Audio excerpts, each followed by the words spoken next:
Edge Match. It's Edge Match. You're at Edge Match. Edge Match. Don't miss Edge Match.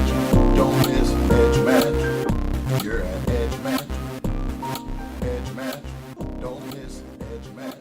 Don't miss Edge Match. And we are live. Hello, everyone, and welcome to EduMatch Tweet and Talk number 8. Today we're going to be talking privacy, digital citizenship, all kinds of cool things like that. So make sure that you're following along with us, checking out our Hangout on Air on Google Plus at bit.ly/tweettalk8, obviously what you're doing if you're seeing us right now. And also we have a Twitter chat going on, #EduMatch. Speaking of EduMatch, then if you sign up at our website, edumatch.education, then you will be part of our EduMatch family, and we do everything together. We tweet together, we Google Hangout together, we Vox together, we podcast together, just everything. So come join us.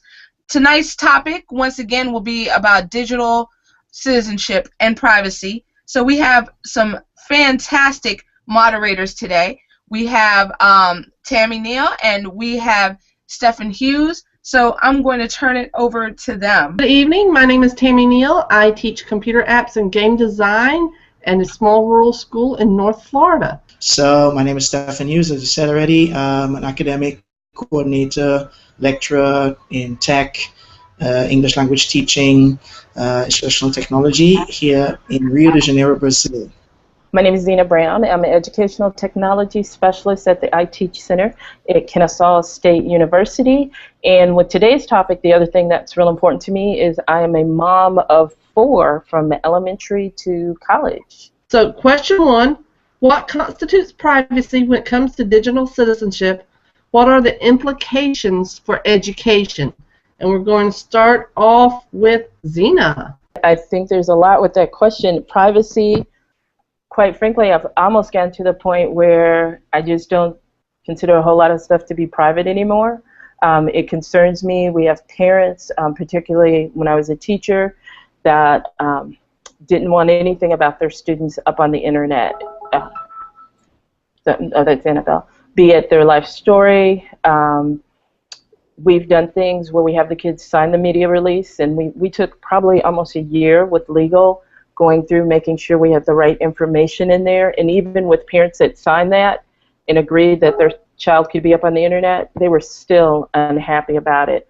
So I think we're still figuring that out on what makes and what can still be private even when you sign agreements. And I think you're right. I think a lot of people are still trying to figure out what that is. Stefan, your opinion? Just picking up with what Zena said about the implications, right? And I think we touched about this on some chats back, where parents complain a lot about what their students or what we're doing with their students, and they didn't even know their students already have accounts, right? So that is something, or they have lots of stuff on the internet that parents are not even aware of. So this is tricky. It's a big issue we should have to discuss. What goes on, what is not. So that's my take right now. You know, I definitely want to piggyback on what everyone said. We need to take it as though whatever we post online, we need to be very responsible when making those decisions, because whatever we consider to be private, it's not necessarily the case. I try to tell my students that every quarter when we do our launch for our technology class, then the very first thing that we talk about is digital citizenship. And we talk about ways that, you know, you might lock your page down to a certain setting, but it really doesn't matter, because someone could be sitting right next to, you know, someone else and see what you say, or they could screenshot it, they can share it with their friends that way. It doesn't matter if you trust someone, then they can potentially put information out there that can harm you. So that's definitely something that we need to keep in mind. And I would say that the implications for education are that nowadays students grow up in a culture where they're kind of walking through a minefield. If they make a false move, then they have the potential to really get into some dangerous waters. So that's definitely something that they need to keep in mind, and we need to all keep in mind living in 2015. I'm a lot like Zena. I don't know how much of what we put out online is private anymore. I mean, there's so many people that can see so many things. And as far as digital citizenship, I just tell the kids, I tell everybody, just assume that you can see everything. Just assume that nothing is private, and even private conversations aren't private anymore. So, I think there's a huge implication there when it comes to digital citizenship and education as to student records and who can see what and who we're supposed to talk to about what and all that lovely stuff. I think it's a really deep issue. Edge match. It's edge match. Stay tuned. We'll be right back with more learning. Hi, it's Mary Alice and Curran. Teach the Kids is digital citizenship for kids by kids. We like to promote all the awesome stuff kids are doing on and offline. And we've got some great contributing authors who've joined us to tell their stories about how they embed digital citizenship at home and in the classroom. And we really hope you join us using the hashtag DigCitKidsBook and follow along to get started on your own journey or to inspire you to go further. But we really look forward to continuing to learn with you. Thank you. Edge match. It's edge match. Thank you for learning and growing with EduMatch. It's edge match. Question 2 would kind of tie in what we just talked about there. With the advances in technology changing so rapidly, what have been the implications for privacy in our daily lives? Well, one of the things, and I know we'll probably talk about this a little bit later, is I know everyone's got that fascination with Periscope now, and someone put a Periscope of a woman. The title was "Drunk Woman Eating Cotton Candy at a Baseball Game," and I just felt bad. I felt bad for her because I'm going. She had no input on it. Someone just did a Periscope on it, and it wasn't really horrible. And I know allegedly it all drops off in 24 hours and etc. But I think it is. People are going to almost feel like you have your own paparazzi following you when you do something, because the question is someone going to whip out a phone and videotape whatever it is that you're doing? So that was, it was really going, you don't know this woman who's at a baseball game, but you have now put her all over Periscope, and just feeling really bad for her. Mm-hmm. Okay, cool. That's a very important point there, Zena. Scary at the same time, right? Tammy, what do you think of that, Tammy? Well, I think that, Zena, I think you bring up a great point. I watched some of the videos that people post on Facebook even of kids who are coming out of anesthesia of having dental work done, or people, quite frankly, making fun of people of odd sizes and the clothes that they wear and things like that. There's a ton of privacy, and people who don't even know that they're on the internet because somebody else invaded that space. And it just bothers me when I see somebody hiding a camera somewhere just to make fun of somebody. That's not funny to me, and it's sad commentary about our society today. And it's scary because it has I think ethical issues there as well, right? If you see something, doesn't mean you should post it, right? Exactly. That's important. Exactly. I do. So Sarah, sorry, go ahead, Tammy. Oh, I was going to say, I do have some parents that have decided when they email pictures of their children, they actually put in their post, "Please do not share this on social media," or "This is not to go any further than your email." So to think that you've got to do that with your family and friends is just a new way of thinking about your privacy now. Yeah. Courtesy. Yeah, you never know. You could be sleeping with the enemy, So you never know.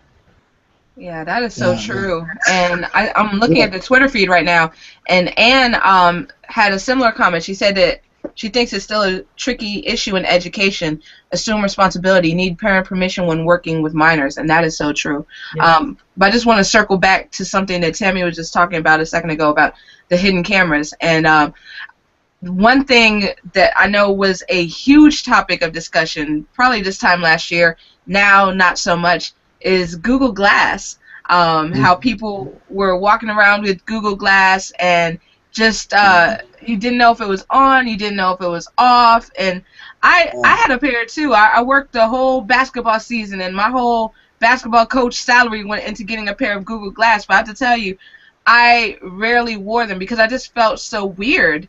Just because I assumed that people thought that I was filming them when I wasn't, and that was just such a weird feeling that it just made it just kind of uncomfortable for me. So. Yeah, intimidating, right? It's intimidating. So, I mean, that thing, we could go from your last point there, Sarah, we could go straight into question 3, right? Implications. Some of you have touched on this already, the implications for students, right? All these changes regarding evolving technology, Google Glass, for example. What are the implications, right, in the classroom and out of the classroom? So, Tammy, we can start with you.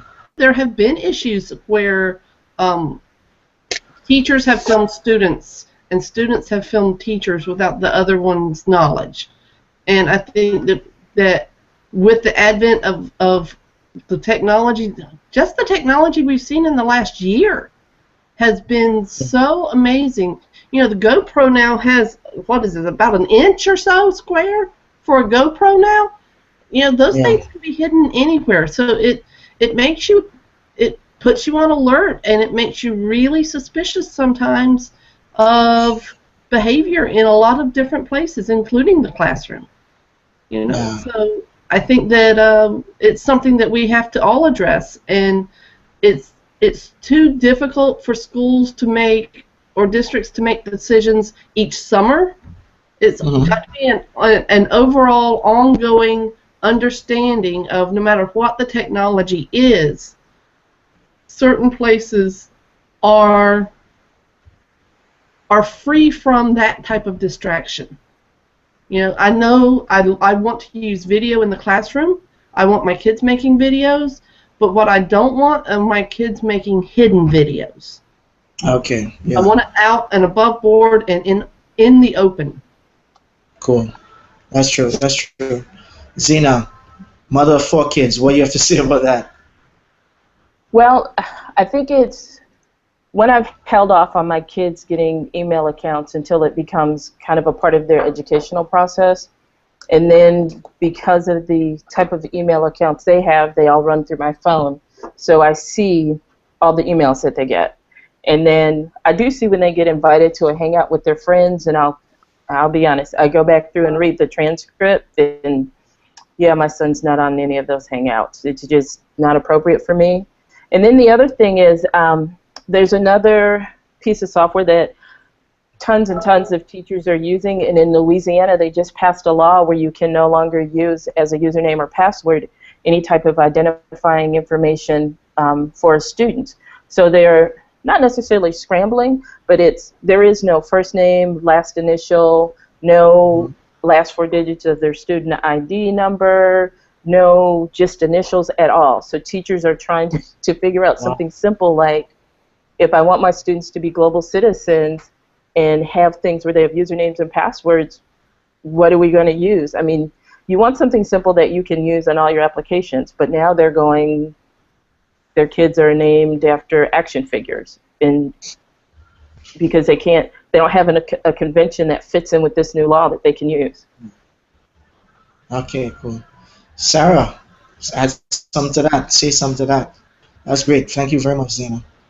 Yeah, absolutely, absolutely. And I was talking with one of my friends, Rafans, on Friday night. She had a tweet out there about Periscope in the classroom, whether or not it is a good idea. And we were having a discussion back and forth, and she said some things that really kind of opened my eyes and opened my mind in terms of different things that we need to think about while we use these tools. And I mean, I know that we have not yet gotten to the specifics question, but definitely one thing that came out of that conversation, I realized that a lot of times we jump to a lot of times when something is shiny and new, then we might jump on it and say, hey, this is awesome, let's do it.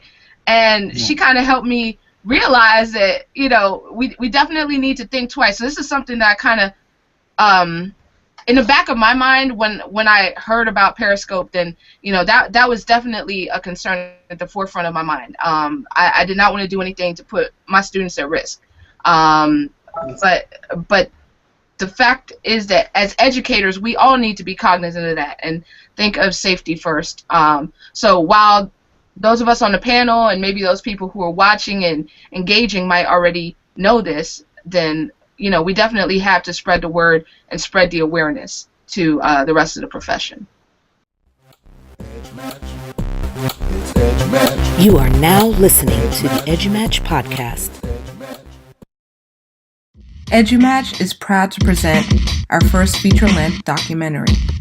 Over time, what I just really had to do was I had to educate myself on education, educate myself on business, and then try to figure out how to make the two come together. In a film by Dr. Will.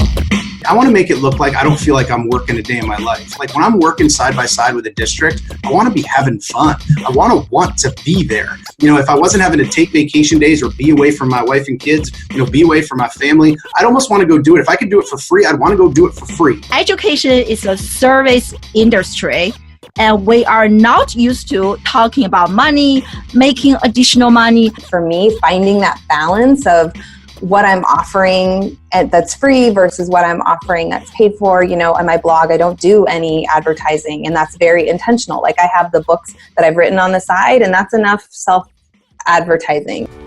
8 edupreneurs share. Look to the left and look to the right. One of those people are going to make a mistake. Try not to duplicate that. So people don't see that. They see your hour on the stage. They don't see the risks you've taken to get that. They don't see all of the challenge and the change. They don't see the pain that is the root of passion. They don't see the suffering. Their successes, challenges, and lessons. When I am home, I am present. I am making sure that I am on a flight. If I'm away all week, I get home Friday night and I'm here the weekend, and I'm doing everything I can to be a good husband, a good father, a good friend. So that work-life balance is knowing when to shut down. I don't want to be known as a fad. Like, oh, Abby Future came through with this thing and now it's no longer relevant. So I said, hey, I'm going to do this. I'm just going to keep it real. I'm just going to share actual experiences. I know what teachers are looking for when they come to a session, what they're looking to lead with. That's what I'm going to give them every time. The Edupreneur, making the impact and the income.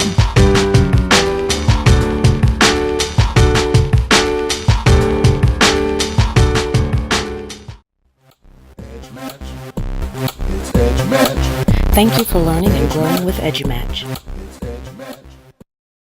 Okay, so question 4, and we're going a little over tonight because this is such an important topic. Please give examples as to how recent tech developments, i.e. periscope, drones, wearable tech, can affect privacy. Example, I think you guys have mentioned some of that here a lot in terms of periscope, drones, wearable technology. But we could go back to simple stuff. I think you said like screenshots of computers and stuff. Examples you see sometimes on the street. As we were talking this before, public transport, you can see somebody texting something, and then I could just lean over and see their whole conversation and learn stuff about them. So it's so easy to get stuff from people, and they don't know. They leave everything out in the open. They forget that when you go online, you're leaving basically everything out in the open. You're leaving your clothes to dry. So be careful, and it affects everything. And people just, like, even in private groups, they just think they're in private groups so they can say whatever they want, but it's not that private. So it affects behavior, it affects attitudes, it affects what we say in general. Kind of think twice on stuff. That's my take. Yeah, that's a very good point to make there, Stefan. Zena? I think it's agreeing with everything you said about what do you take, and remembering and helping kids understand that it stays out there like forever. So I know that I was reading an article about a football team that looks at your Twitter feed when they start thinking about whether or not to recruit you to a college for a scholarship to see what things you've said in your past. And then one of my daughters, she just turned 21 and she wanted to take a picture, and I was like, nope, that's not going to happen because it's going to be out there forever and you're going to need to apply for a job. And the first thing is they're going to check your Facebook page and your Twitter page is part of almost their recruiting process for a company. And then even my son attends a school where the teachers come and do home visits, and it was a great idea. Let's periscope about the home visit, but they also had the location turned on. And so that meant that essentially you were able to see, at least in the direction of the student, where the new student lived. And so it was simple things like, it was so powerful for people to see the periscope, to interact, to watch, and etc. But then it was that one little setting about the location of going, you've got to check these things before you start your engagement with your students. And maybe with Periscope, more than students periscoping out, we need to start with our mystery people periscoping kind of into the classroom, where our students are the participators with the questions instead of being in front of the camera in the beginning. That's a really good idea there, Zena. Really good idea. And that allows the teacher to model the behavior before the students get involved with it. So, Sarah, do you want to add some things to this? I think you have some new technology to share with us. Yeah, absolutely. So all of these things can be a little frightening at times when we think about, possible implications. But I think that the best way to kind of get around that is to get to know them. Same thing, I have a fear of flying. I took flying lessons, I took flying lessons, and now I can fly anywhere. So same thing when it comes to all of these new things. So everything that's potentially terrifies the mess out of me, I'll get one. So for example, I think, I think Justin Ion tweeted something earlier this week about an article he had read with the drones and how people are just getting ridiculous with them nowadays. Drones are definitely very cost effective. I remember a couple months ago when I saw one under $1,000 on Amazon. Now you can get one for like $30. Of course, it's not as robust as the other one is, but I just ordered one yesterday for $80 that has a camera on it. So it's crazy because you could potentially take this thing, just like someone was saying on EduMatch. I can't remember who right now. It might have been Susie, but someone was saying how you could potentially take this drone and fly it in over the fence into your neighbor's backyard and see what's going on in their house. So that's definitely something that that is kind of a scary implication, but we need to figure out, we need to expose ourselves to this stuff so that we know exactly how we can best circumvent that. I think it was the article you were talking about a little earlier, Zena, with the people who were periscoping over the lady's shoulder, and it's quite possible. I saw a periscope, a great one that Tony Vincent did a little earlier this week about different photo lenses. So, just went ahead and ordered what he was talking about, and sure enough, you have one of these lenses that's like I think it's a fisheye, or it might be the macro, but it zooms like way in, and you can see all this detail from very far away. This thing cost $18. I think that was shipping included. So it's getting very real and very accessible. But the best way that we're going to be able to help our children, help our students kind of navigate through this world is to expose ourselves to these things and not run away from them. So that's kind of my take on it. Yeah, I think that my internet flaked out a little bit, so I missed some of what you had to say, Sarah. But it just brings to mind all of the ways that our privacy can be invaded, and if we don't protect it ourselves, if we don't protect our personal privacy, then no one else will. We have to be the last line of defense for our personal privacy. And as teachers, we're the last line of defense for the privacy in our classroom. Those kids depend on us. So we have to really talk about not just digital citizenship, but citizenship in general. What is and isn't appropriate, what is or isn't, what was the word I was thinking of earlier? I can't think of it. Culturally acceptable. I mean, what is acceptable for us to share, what is considered public behavior and what is not. And that the distinction between the two is, to me, is very important. Very important. So I think that wraps up our questions tonight, Sarah. So we're going to turn it back over to our hostess with the mostest. All right. Well, just wanted to thank you all so much for everything. Tammy, Stefan, Zena, Annabelle, Susie, just everybody who was here, and everyone who is participating on the EduMatch hashtag. Also, our viewers, I see y'all down there, so thank you all so much for joining us. Just wanted to remind you that this Twitter chat will be storified, and it will also be available as an iTunes podcast. You can subscribe at bit.ly/EduMatch podcast. So come back next week, same bad time, same bad channel. We are going to be talking about how to make an awesome first day. We have some excellent panelists who have already signed up, and if you want to be a panelist, you can sign up as well by going to bit.ly/Tweet Talk 9. How could I forget that? Tweet Talk 9. It's so easy. Also, before we let you go, just wanted to let you know that EdCamp EduMatch is coming. So yay! That's going to be in about 6 days, if I'm not mistaken. And already we've had quite a response. I'm looking at it right now. We've only had it up for a couple of hours, but we have over 20 people already signed up. So make sure that you join us. It's going to be awesome. It's going to be on the MIT Unhangouts platform, which is something that I think that that all educators could benefit from using. So if you want to check it out, if you want to take it for a spin, see how it works, while also having this great conversation, this great dialogue and learning together, then join us on Saturday, 2 p.m. Eastern Standard Time, and just go to bit.ly/EdCampEduMatch. All right, so that is it. So thank you all again, and have a great one. Salud. It's EduMatch. EduMatch. It's EduMatch. You're at EduMatch. EduMatch. Don't miss EduMatch.